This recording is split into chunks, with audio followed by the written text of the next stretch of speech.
कर्ण के पूर्वजन्म से जुड़ा है कवच कुंडल का राज, जो समय आने पर नहीं बचा सके उनकी जान। महाभारत का युद्ध भीष्म पितामह से लेकर अर्जुन तक कई योद्धाओं ने लड़ा था।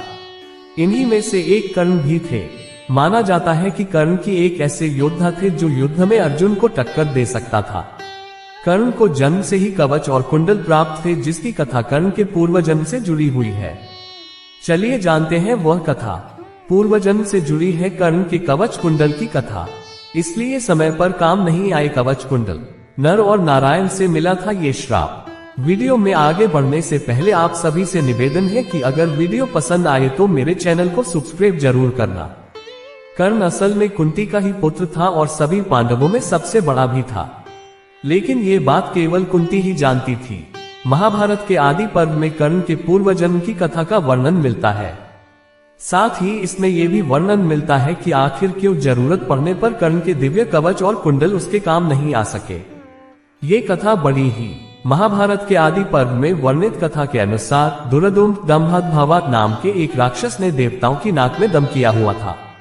इस राक्षस को वरदान प्राप्त था कि उसका वध केवल वही कर सकता है जिसने 1000 साल तपस्या की हो। साथ ही उसे सूर्य देव से 100 दिव्य कुंडल व कवच का वरदान भी प्राप्त था, जिसे तोड़ने वाले की मृत्यु हो जाती। इससे परेशान होकर सभी देवता भगवान विष्णु की शरण में पहुंचे।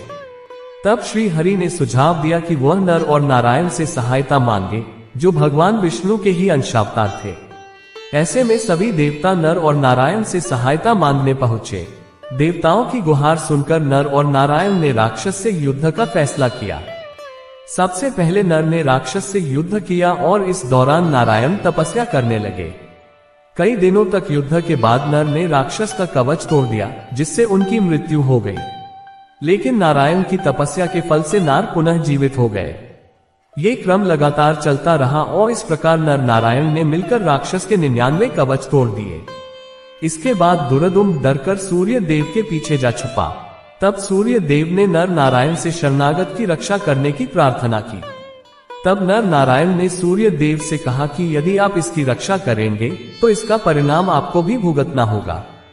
आपके तेज से यह राक्षस अगले जन्म में कवच कुंडल के साथ जन्म लेगा, लेकिन जब उसे जरूरत होगी तो वह उसके किसी काम नहीं आएंगे।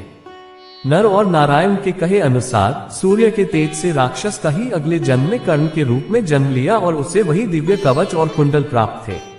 लेकिन महाभारत के युद्ध से पहले इंद्रदेव ने ब्राह्मण का रूप धर कर्ण से वह कवच कुंडल मांग लिए, जिससे युद्ध में अर्जुन के हाथों कर्ण की मृत्यु हो गई। अगर आपको वीडियो पसंद आए तो कृपया मेरे चैनल को सब्सक्राइब करें। मैं आप सभी से हृदयपूर्वक अनुरोध करता हूं। कल 7:30 बजे फिर एक नई वीडियो आपके सामने प्रस्तुत करेंगे।